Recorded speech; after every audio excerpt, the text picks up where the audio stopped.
Hey there guys, my name is Marcus, and in this video I'll show step-by-step process how you can easily enable remote desktop connections in Windows 11.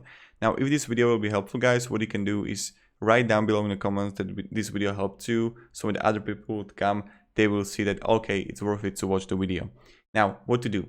Go to the bottom, next to the search is going to be Start, right click on it and click under Task Manager Settings.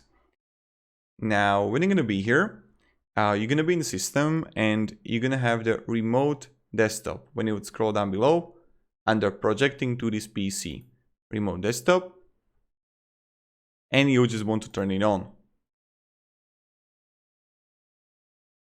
And we need like the remote desktop application, but you just have to like turn it on.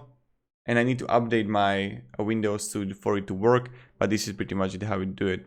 Then you would have like name here, and yep, thank you, have a great day, and goodbye. See ya.